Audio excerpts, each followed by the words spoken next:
Hi everyone, I'm Airier, and today we're going to be looking at Star Wars vs. Warhammer 40k from a fan with too much time. This is episode 10, The Phantom Nemesis. Now, you almost said menace. Yeah, it's not like there's anything to distract me about that one. More importantly, I don't know what we're about to get into, but I know it's going to be really freaking good because this series is freaking nuts, man. Sorry, I know I've been told the last few episodes are the build-up episodes. They're the ones that just are like, okay, we need to go through this. I'm just sitting here going like, this is so freaking cool. They're showing thoughtful character progression and showing people are smart. Do you have any idea how crazy it is to write smart people acting smart well? It's really fucking hard and it's happening and I'm just like, holy shit. And people are telling me these are the episodes that aren't as impressive and I'm just sitting here going, oh my. Basically what I'm saying is I'm excited for this. Link below, original video, hit it up. Let's get started. A long time ago in a galaxy far, far away. We're gonna go straight Star Wars intro? Phantom Nemesis. Chaos! The Republic has withdrawn from many of its forces. Okay, we're doing a time skip. Also, I'm gonna pause this a lot because I cannot read that fast. It always throws me off with how it shrinks. From vital areas of the galaxy, leaving themselves vulnerable like never before, as their forces muster at Coruscant, preparing for a struggle like no other. Okay, so it is a skip, but not a huge one. Seeing a chance to claim victory, General Grievous, whoa, we're going with Grievous now. Okay, nice. The infamous Supreme Commander of the Separatist Alliance pushes relentlessly forward, devouring undefended territory and spreading his forces thinner and thinner. Ooh. Considering, both forces are pretty mobile right now. If it wasn't for the fact that they're kind of ignoring him, this would be an absolutely stupid thing to do. But they're kind of ignoring him right now and shooting each other in the face. Yeah. Meanwhile, both the hidden traveling armada of Chapter Master Davek Thune. Really, that's how you spell his name? Davek kind of is what I expected. Thune, I was really expecting something with a GH in there. I don't know why. And the enigmatic union forming around Chapter Master Orion. Fatras. Yeah, that's gonna be a name. Continue their clandestine plans for this new galaxy, each independent of the other. War boils as the slow, unstoppable force of the Imperium traverses the warp, guided by the ships of the Imperial Navy and their core of navigator mutants. Oh, actually acknowledging the mutant part usually doesn't happen as much. Also, this is a very long intro, but I don't care because it's cool to get the backstory in here. I just like how it's actually done in the standard Star Wars style. It's super nostalgic, man. Upon the arrival of either fleet, heroes will be made and destroyed on all sides. Possibilities will be eradicated, and the ways never before accessible to the previous...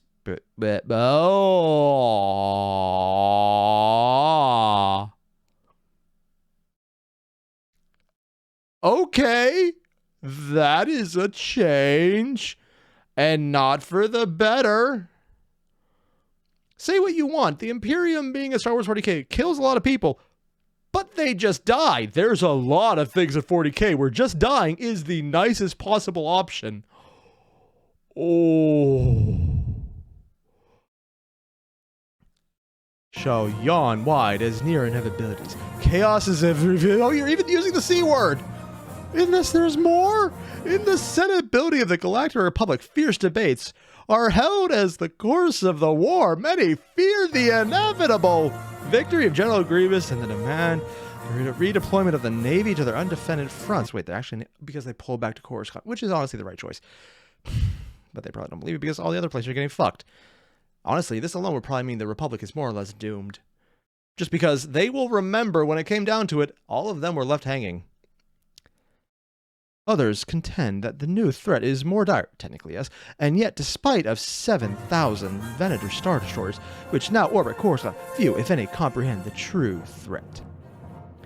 That unless they really start utilizing giant space debris with tractor beams, which is just an out-of-context problem, to literally hitting Imperial ships with a bat, yeah, oddly enough, it did seem to work pretty well. It's literally the bonk stick, I just realized. Order! Fuck! Called the tall, horned Vice-Chancellor. You had all that music at a set level. You had all of the audio going. There's like, yeah, this level music. Then, oh, you know what you were doing there, fan. God damn it. Oh, so wasn't this guy like Palpatine's shell or something? Mass Amata. He slammed his staff of office into the ground of his platform, sending resounding echoes through the massive, cacophonous chamber which held the Galactic Senate. But the effect of even this normally effective display was muted, nearly ignored. They ignore the guy. "Order! We will have order!" he demanded. Loud. "Order?" called Vidaz Amutwet. I know this style. This is someone's actual art. They just a background side character and had no lines, but they had such crazy makeup that it's actually standing out. Yeah. Wow, Star Wars art for just random side characters is crazy. From his hovering platform. "How can you demand order while insisting on this chaos?" Many others cheered and called out agreements to his sentiments, a chorus of dissent. Masamada's face fogged with rage, and he made to slam down his staff again, but a raised hand from Palpatine was enough to defuse him. The man looked at the side of his leader's head, and Palpatine nodded without looking at him. Recognizing and addressing the senator representing Saresh and the Vensensor sector, Mas called out. Palpatine stepped forward, raising both hands in a calming gesture. I know technically it makes perfect sense for Palpatine in this time period to be calming and the peacemaker, but even if it's accurate, it just feels weird. Am I the only one getting that? Is it just me? It might just be me. "Fellows, please. I'm sure we can resolve this alarm without devolving into exaggerations. I assure you—" "Exaggerations?" Vidaz screamed. "You've already recalled nearly everything, nearly every asset back to Coruscant. The Outer Rim sieges are folding like Pazak chips. All but lost. What is it? Saresh is being overtaken as we speak by General Grievous's forces, and the Saresh Defense Force is fighting a battle that they cannot win, and we are abandoning them to the..." Like I said, they're being left out to dry, and it's not going over well. Honestly, if this isn't causing a rebellion already for the next round, who knows? "The fate." Palpatine kept a serene composure as he reached out with his mind, floundering the upstart Vidaz and creating a gap in his tirade to speak through, though it was not he who spoke. He had learned that it was best to allow others to be the voice of rebuke when... He's literally doing a mind trick, but without doing the hand wave. God damn, he's acting like a really evil Jedi, which technically is one way to describe a Sith in the most insulting way possible. Speaking among quote-unquote peers. "Is it a trait of your species to be unable to see what is in front of you, or is that you're failing alone?" crowed Senator Sam. I was talking about how crazy the art is, so that they just gave people crazy-ass makeup and designs, but I don't even know what I'm looking at. I'm assuming that's a mouth, but honestly, for all I know, that's a fruit. What the hell? Am I the one looking like it's an animate watermelon? "The entire Quadrive Yard defense fleet is in shambles. The defenders of Axum are mauled and defeated. Many Jedi are dead, and thousands of clone personnel along with them. This new enemy has departed from the Axum system practically next door to Coruscant, and you are to risk defeat here in the very heart of the Republic, yes, to preserve your planet under from attack. A temporary separatist occupation." The Ishitib senator scoffed loudly, exaggerating his demonstration. "The only chaos in this Senate is coming from the short-sighted fools like you who cannot adapt to an evolving situation." "Evolving situation indeed," called Askak, the senator of Malastare.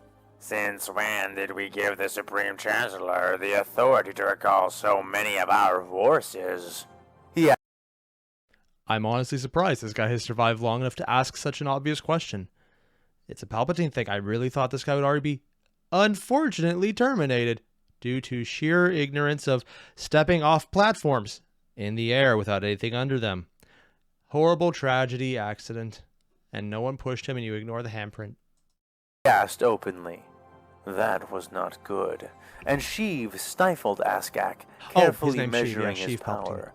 Jedi, many Jedi, were present after all.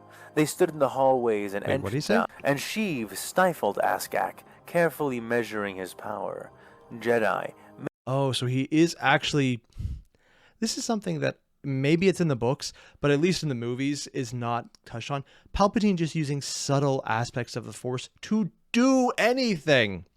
Which honestly makes a lot of sense because literally Force has mind control to some extent of people who have weaker wills according to the TV shows. Whatever. Just... I like hearing this. I like seeing this. It's like, yes, he's evil, but he's taking a soft glove approach to what could have easily just been an overwhelming Force example that he does later. And just, he's actually really damn good about this type of stuff. If anything, he seems wasted on Emperor and way better at this. Many Jedi. But again, were power present aspirations, after you would all. never actually let They himself stood do in that. the hallways and entrances into the chamber, slinking in the shadows and hovering behind their supporters. They felt nothing as he silenced the senator, again allowing another voice to speak where he himself might have had to. "Nonsense!" cried Senator Ister Patty. "We have already bestowed the Chancellorship with all the power required to orchestrate the war decisively and at his discretion. The member..." This is definitely a joke. Someone looked at this and thought of Leia's hair in A New Hope and went, what if we did that way more over the top? Like hers was the understated buns on the ear. Let's make it huge. They knew what they were doing. They knew what they were doing. Because I'm not going to say that's a headset. That's like just what the hell, man. Of the Loyalist Committee I asserted, hate to be that actor. "As a member of the Military Oversight Committee, I must disagree," said Senator Ang, speaking softly, yet being heard through the use of the speakers built into his platform. Oh. Palpatine felt a spike of rage enter into him, and nearly reached out for the Runion, before realizing that Master Windu himself was seated in the alcove behind the senator. Oh. To stifle him, as he had the others, would risk too much, and he begrudgingly watched more of the Senate's power balance slip away from his design. "We have given the Supreme Chancellor all this power in regards to the war with the Separatists, but nothing about the briefings we have seen has hinted to me that these far outsiders are of any relation to the Separatists at all.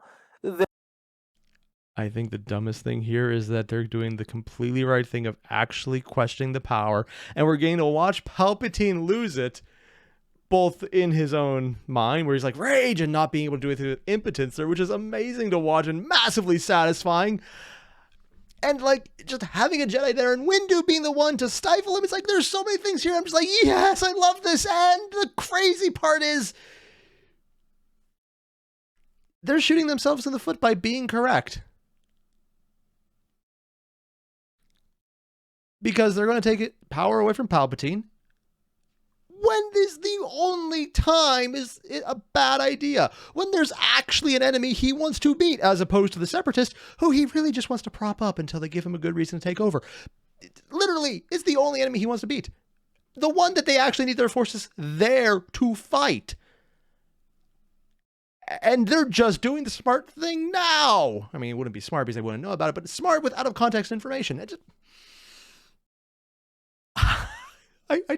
I love the dramatic irony here that we're watching the villain get his comeuppance, get humiliated, and watching him suffer in ways they're just ironically perfect, but also knowing that it's literally in the worst possible timing for everyone else. It's like, congratulations, you won, and everyone else died horribly. Now you will too. Happy day.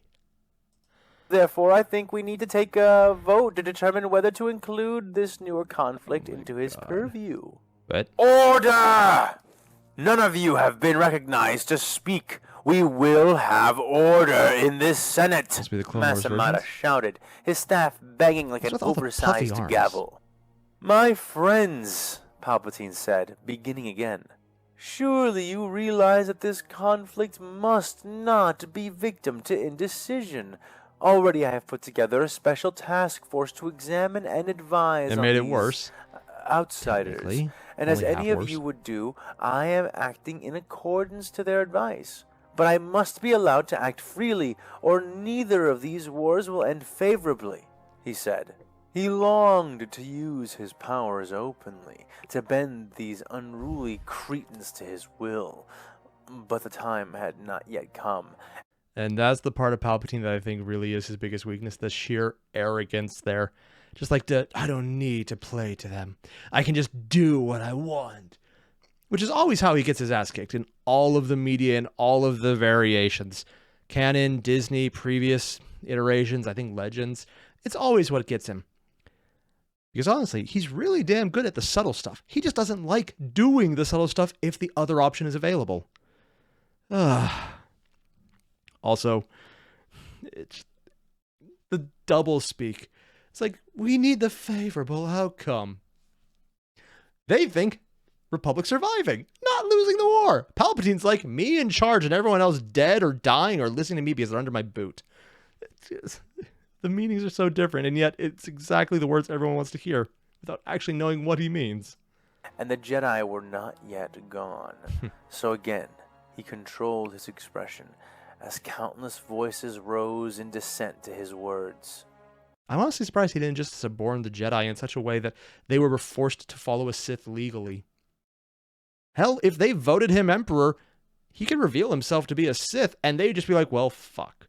They could try and throw him out. But honestly, I honestly believe it would have been way more interesting if they were forced to follow a Sith. Just think about it. Would it work? No, it wouldn't be the revenge he wants. But at the same time, it just would be absolutely hilarious if he had the Jedi suborned underneath him because of their own little principles of following the rules.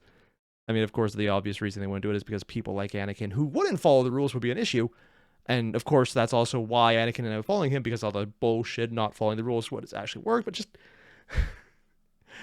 basically, I'm looking for any suggestion in fan fiction where that was a thing, and I could just look at that alternate possibilities, how someone wrote it up, because that sounds fun. I'm listening to fan fiction because I like it so much. I'm almost thinking it's canon and trying to find fan fiction based on the fan fiction. I realize how weird that is. So we are merely to continue extending your term and powers with every new war? That is unacceptable. We must vote. No, maybe it's someone else. Stated Senator Mon Mothma it is. of Chandrilla.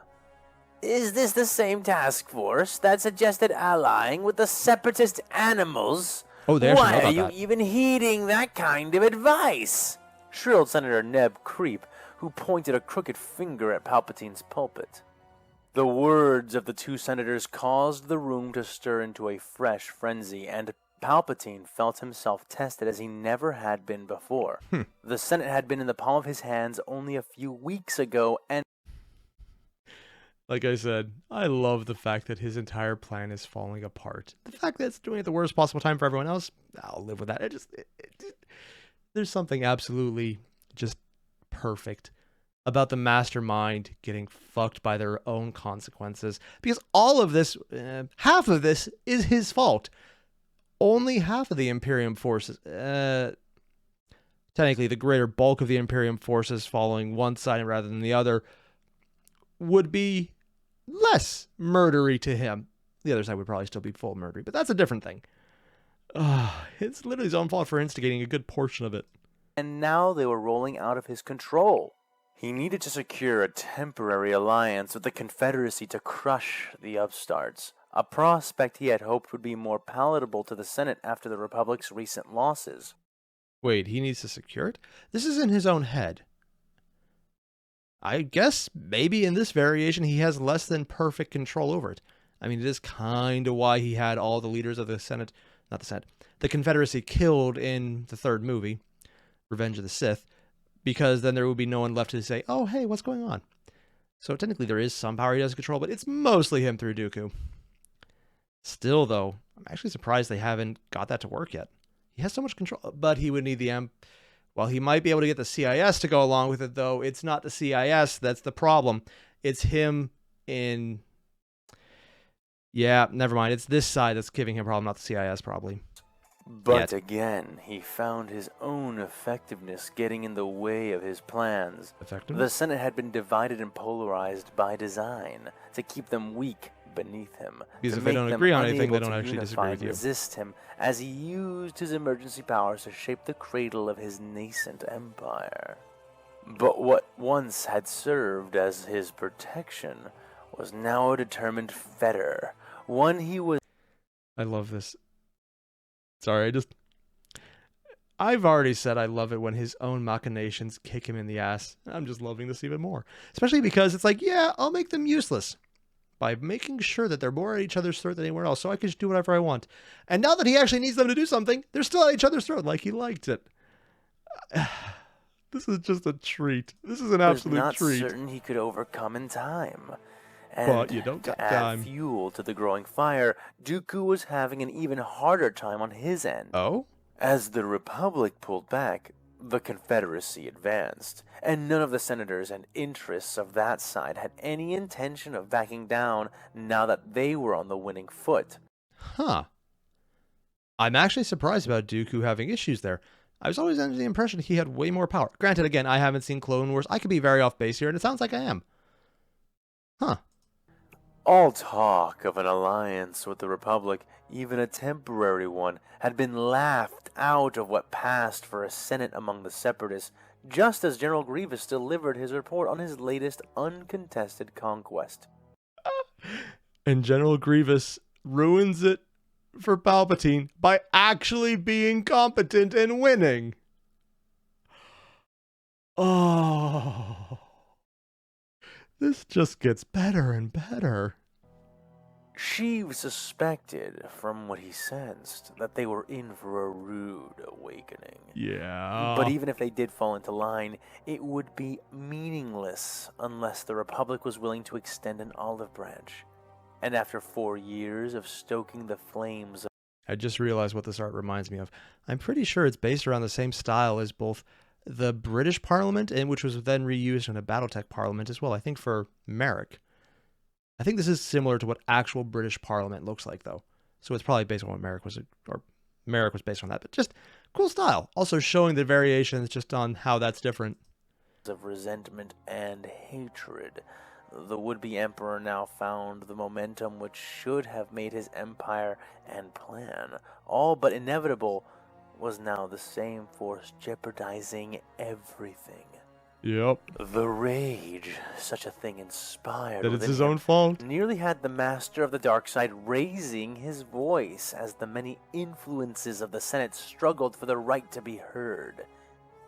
He made progress towards his cause, he always did, but not enough, not nearly enough. So had it been in all previous meetings, and, he sensed, so too would it be at all future meetings, until the threat was upon them. But the Jedi were already moving forward with their own plans. That Palpatine could sense. Ooh, now this I'm actually curious about, just because they had a lot of options, but in like the entire pull back, retrain them so they don't get dead. Also, at the same time, making sure they're not the ones leading the doomed fleet so they don't die with them. Also, so they don't give them horrible destruction ideas that would make them die faster. Because, again, they're not actually generals. They're just told to be generals. Some are good, most... yeah. What are their... Sorry, I'm giddy about this, man. I'm actually giddy. And Anakin had suggested as much to him in their last meeting. Oh. And whatever it was they planned to do, their Dark Lord's machinations were also shifting. Perhaps the Republic could not be converted into an empire, not before it was eaten alive by these new outsiders.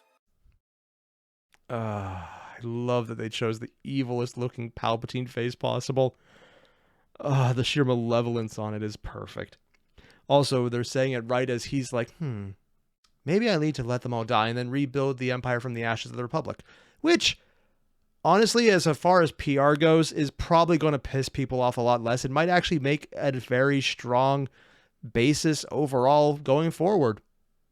Because people usually don't have nearly as hard feelings about replacing something that failed as opposed to taking over one through force and violence that becomes obvious later on. But that meant nothing more than a delay, for Sidious knew in his black heart of hearts that his empire was written into the stars. He would sit the throne of his... I know that's not technically a name drop, but also the idea that the Empire is written into the stars is so much literally just, yes, the thing that will be written in the stars will be the Empire and the wars I am in. It feels like a name drop about how, outside reference, writer make joke about thing that is real, and then referencing it in the story. It's something you see in a lot of fiction, just like where someone references, wow, it felt like this took a year, but it's only been a day. It's that little nod to how long it took someone to write a scene that was struggling, and then they got through it. It's like, oh yeah, but now here's how long it actually was in the story, but here's how long I felt like it took. And it actually did take. It feels like that little reference right now to, yeah, Star Wars. The Empire is written about in the Star Wars. It's not. I don't think that's what fan was going for, but it feels like that kind of reference, so it amuses me. His galactic regime, even if it was a throne of corpses and ruin, instead of one fashioned from the broken body of the bowed and bent Republic. You know, all broken bodies are going to have a lot of those soon. But in this, Palpatine's faith and ambition were absolute. It's always the arrogance. Weeks ago, within the tattoo system, not Tatooine. Gotta get that straight. You are sure this is the planet? This is the system? Asked Orion. He stood straight and tall in his cataphracti armor, looking down upon the world they were orbiting from the massive viewing window of the second bridge. The planet glowed like a massive star, the thick waves of slightly off-color sand crossing its surface, making it resemble a massive divine tiger's eye. The round man beside him shuffled slightly at the question, spider-like legs clicking and skittering automatically to compensate for his weight. Yes, my lord. The system is the most analogous to the Sol system in 64 of our 483 spatial position tests. Just to clarify, is Tatooine in the tattoo system? You know, having said that out loud, I think I already got my answer. Also, the irony that it's the soul-like one. While that may not seem very similar to you, my lord, it is actually an astonishingly abnormally high amount of correlation when one also factors in the distinct shape and abnormal stellar geography of this whole galaxy, said the head astrogator. Orion nodded slowly. I'm guessing now Tatooine's going to be the third planet in the system, other than the 2 sun part.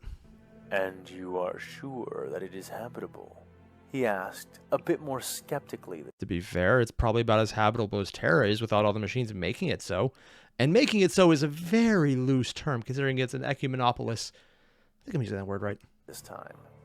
The large, augmented man flapped his head in an emphatic nod.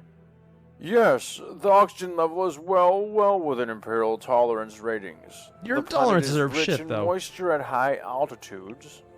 Our instrumentation indicates to us that the planet was subject to a manual exterminatus some tens of thousands of years ago, which is why the oceans have all vapolithified into the atmosphere.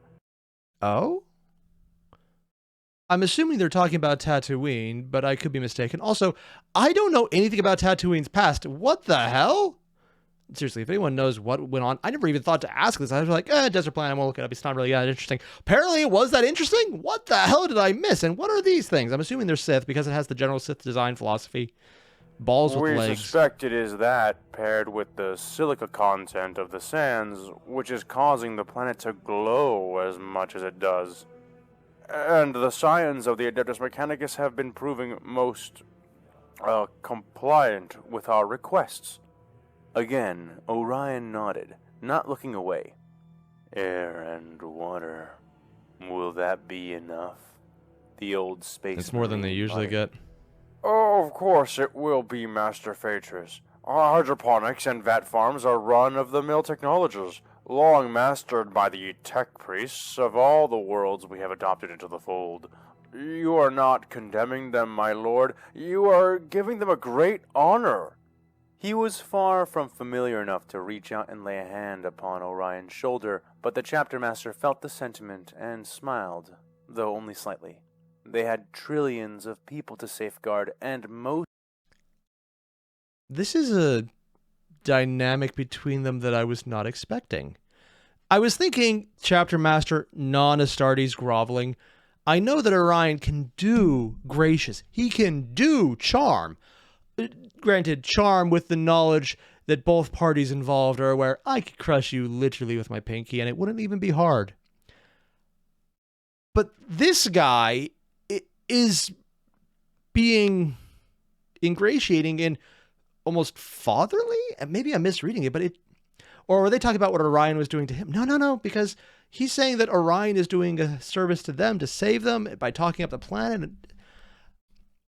It's, I don't know how to describe this mechanic relationship or the mechanics of this relationship. This is not what I was expecting. I wonder if he has any more interesting little interaction with the people who are non-Astartes than I was expecting. I mean, probably, but still. Not what I expected. Most of their ships could only make calculated jumps as opposed to the piloted jumps of the Navy ships. They needed to And they're also getting rid of all of the ship and all of the weight that isn't military onto a planet where they can survive, probably put some defensive fleets there, and then move around doing the usual thing of, my apologies, crusade. That's what it is, yeah. encumber themselves, and they needed to do it fast. What you said to the tempered hands was wise, The astrogator added. Only the best half of those we have brought can follow. For the others, this is more mercy than even the Emperor would show. There's a reason the Emperor's mercy is a bullet to the head. Because, honestly, that's actually pretty close to the original meaning of the word mercy, which was just a swift death. Yeah, I know, people keep forgetting that part. It's actually kind of murdery. But, hell, it's not even a bad one. Just get a bunch of people on a planet where they have water and air.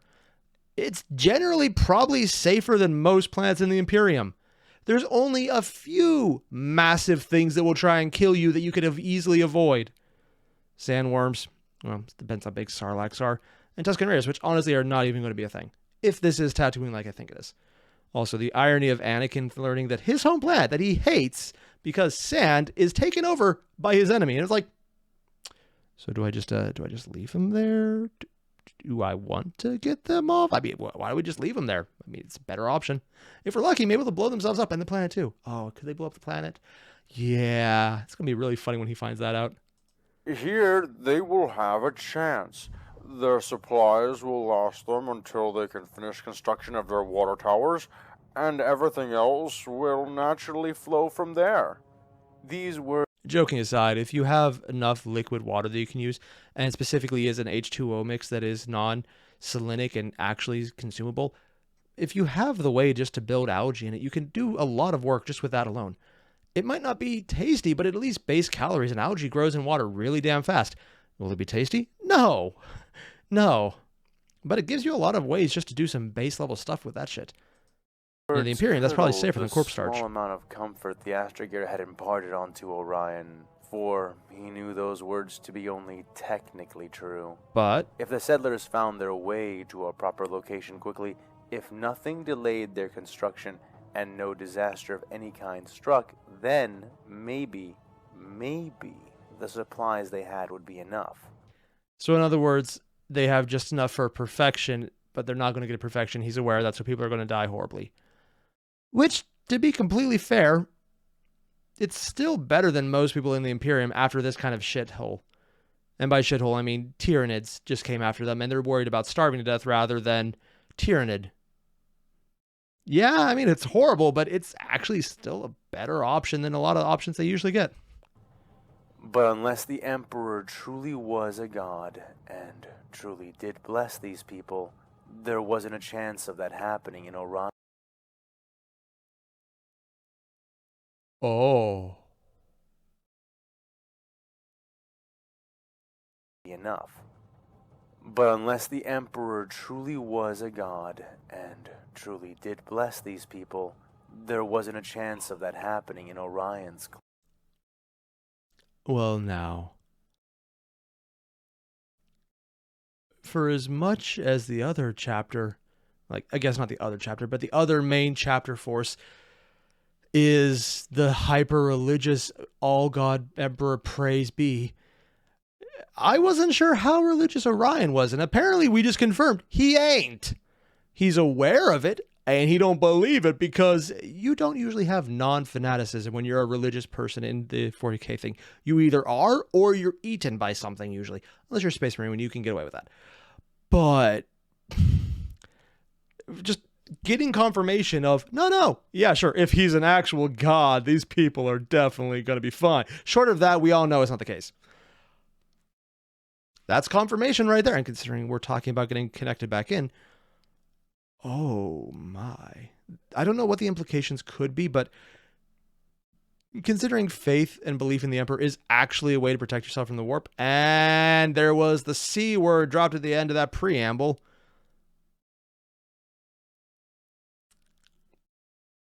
I don't know. Maybe it's important, maybe it's not. We will find out. Clear mind. He saw several black dots suddenly contrast against the shine of the planet, and he felt his gut clench at the sight. Black dots? The first transports, carrying those colonists he and the others among his slowly growing government had judged to be non-essential as both labor and skill. It would take a miracle to preserve them, but with well-worn discipline, he stiffened his jaw and hardened himself as he had done countless times. In other words, he gave them a chance, but he's expecting them to die. Honestly, though, I mean, I hate to say it, still better than most options than 40k options. 40k options usually suck. Mankind must suffer so that mankind may survive, the ancient warrior king muttered. What was that, Lord? The astrogator asked. Nothing. Well, and the astrogator was being nice to him to try and blunt the blow of, yeah, we know we were sending them to die. The chapter master knows anyways. That's their relationship. Still, though, how long has they been together that the astrogator would even have the ability to do that? Because it seemed in the first meeting, if it's the same person, that they didn't have that relationship. It still stuck on me with that one. Stuck on me. That's a weird way to phrase that. Sticks on me. That's the way. Well done, Cervantes. I commend your work and your skill. Or does he not now, get... Please, maybe the astrogator just doesn't get it. I desire to reflect. Cervantes bowed low with the aid of his spider-like servo limbs and exited the room in short order. Orion remained, gazing out upon the enormity of his civilian fleet, watching nearly half of it descending onto a barren planet. It was upon thoughts of inevitable death that he was dwelling when he noticed the intruder. Though he could not hear whatever it was, nor see it, nor directly smell it, Orion suspected they had entered through a vent in the aft side of the empty secondary An assassin bridge. or something else? His guards stood outside the room, watching the entrance. But for all intents and purposes, the intruder had found him alone. It made its way across the room from the corner towards him at the far center. Is this going to be Ventress? Utterly silent, but Orion could still smell it. Or rather, Orion could very distinctly smell where the Do we intruder have the had been. part for them yet, or? While the hidden thing which approached him had no smell of its own, What is that? the coolant pipes it had squeezed through, the rancid home cooking which Oh, had it's blown an arm over pipe. it as it crossed through the ventilation shafts, and even Or the an particular arm. tang of the rust which still adhered to the tips of its fingers, all served to give it away. Or is it a head? Oh, it's a head. Okay. Yeah, never mind. This is probably an assassin. Additionally, he also suspected he knew who the silent intruder Calidus? represented. It reached a distance 6 feet behind him, at which point the chapter master chose to turn languidly around. Orion was unafraid of attack. No single strike could slay him while he wore his most holy and potent vestment. What he found waiting for him confirmed his suspicions, Are they bowing? No, they have the sword out. and he felt his brow crease. No figure, man or otherwise, stood waiting for him there. What? Instead, upon the ground lay a sealed note stamped in red wax. It was tied to an object via a thin silver cord. They're literally delivering a message. The message is physically on the rope, cord, whatever. But also, see? We can get past all your guards. I mean, technically he knows it, so it does defeat the purpose a little and how interesting that little design is. But at the same time, they got there. Which is very impressive considering, Space Marines protecting someone. Yeah. Orion recognized it after a moment. a syringe-like device made to imitate the corrupting organ of a gene stealer. Ew. It was partially deformed by exposure to extreme heat, but certainly still recognizable, as was the stylized eye which adorned the red wax. Stylized eye? I was assuming it would be something... Oh, no, stylized eye, Inquisition. Yeah. So there's an Inquisitor who has some questions about this. Which had been stamped onto the note. The Inquisition. Never before had Orion desired an assassination attempt over the message that had been delivered in its... Yeah, because that proves two things. One, the Inquisition has resources that he wasn't expecting because he wasn't expecting to be caught alone by an assassin and then not try to be assassinated. And also, yeah, it's a display of power, and it's a really effective one. Its place. He did not even need to open the note and read it to know what message it contained. The Inquisition was here, had been here, among his fleet, all along. I mean, considering how many people you grabbed from an entire planet, yeah, I'm not going to be surprised. I will... Cryptman wouldn't be here by this point because that was way further in the past. Although, technically, I don't think there was ever a story about him dying, so maybe they did grab him. I doubt it, but it'd be a thing. They knew what he had done, what he had ordered the Skyward to do, and they wanted to use that information as leverage against him. The chapter master grit his teeth, but showed little of it. He bent and, with precision born of mastercraft, he picked up the letter and syringe. A new, infinitely more dangerous player had just entered the game, and they had a hand which could wipe the table of all of Orion's machinations. Because while he has relatively strong hard power, because literal space marines, and he seems to be more or less in charge of all the various factions, and at least allowed to give directives to the other chapters who are just there, who are apparently not complete chapters, he has also some soft power in the sense that he could project, here, why don't we do this? I have some good ideas. Which is a nice way of saying he has the soft power of, see, I have an army, but I don't have to use it. But he's not doing asymmetrical warfare. Unless he has a lot of people doing tech stuff to be sneaky spies that I'm not aware of, which is entirely possible. And the Inquisitor would have a monopoly on that, which is definitely something he's not really there for. Because again, Space Marines and sneaky, technically they do it, but as far as I know, there's not a single Ultramarine chapter and or successor that ever does the sneaky sneak. But the fact that they hadn't, that they had sought him as a pawn or as a partner, spoke as loudly as any implied threat of exposure. Orion felt a fire kindle in his stomach at that, and a fierceness took his expression as he exited the room, something neither of his guards failed to realize. "Master, are you They still didn't see it. asked Nelos.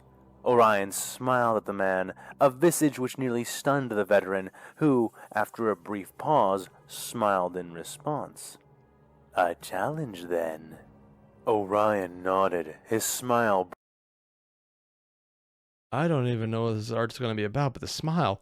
I'm being told it's a smile by the audio, but the art itself doesn't show smile. It shows grimace. broadening into a toothy, predatory grin Okay, that was predatory I can common see a on lot many easier. Marines, but rare for the chapter Oh, master. wow. Thus far, he The had played wrinkles the have role of a wrinkles. shepherd, though, in truth, he was a sheepdog by nature, What? and he had just caught the scent of a wolf. That was a weird picture. And that was the first part of episode 10. Now, oh, dude, I went on an entire little rant at the beginning of this about how I like smart people being rich and smart with good, smart writing, because it's very hard. Usually you overwrite someone or underwrite someone, or you say they're really smart, but then you show them doing dumb things and you just pretend it's good by saying, oh, that was so smart.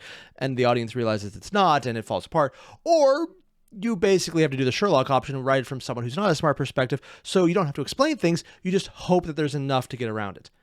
Granted, that also isn't really them because all the things were then explained later on, but details. Basically what I'm saying is this was good. It's showing an introduction of a player who he's not going to bum rush because they have a type of power that doesn't quite conform to what he has. And he respected them enough to say that it was another player and just it's a challenge. It's the way they're introducing the next major faction that he's dealing with in his little mosh pit of what the hellery between him, the Skywatch, between the Imperial Navy and, you know, the Admiral. Now we have the third player. Technically, there's all the other little aspects, but this is the third main player, which would be the Inquisition in there. And I'm assuming it might be, is it Malice? I forget which specific branch of the Inquisition is the one that governs the Astartes. I honestly don't know. Yeah.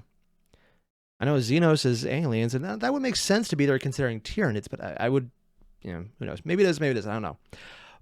But I like their introduction because we get two things to make it good. We show them being able to sneak past all the other guards into the seat of power, and even though they are picked up by the chapter master, they managed to do it in the first place, which is very impressive. And then we saw him actually hoping it was an assassination attempt because that would be easier and safer probably, which does build up the Inquisition members there. We haven't even met them yet, and we're being built up to think they are someone who needs to be respected because they can project power. And he's probably the most powerful person in this entire armada right now that we know of so far. And this already is a faction being put on his level just because of how they interacted and showed the use of stealth, the use of abilities to get there and then not take the attack, just to show that they could. That is smart. It shows and makes you believe how powerful they are because of his reaction and because of what was shown by that actions being done in the first place. This is good writing. I've read so many stories where someone overwrites, says it's smart, and does stupid things, which I said earlier. So many times. And I don't just mean fan fiction either. Sadly, not just fan fiction. And so seeing it here is just a real treat. Also, Palpatine just getting the boot from himself. It just puts a smile on my face. I don't really care how bad things get, just as long as he suffers. Because it's nice. It's really nice. Basically, if you haven't already, there's a link below to the original video. Hit it up. And we're done. Don't forget to leave a like, comment, subscribe. And I'll see you guys in the next one. Adios.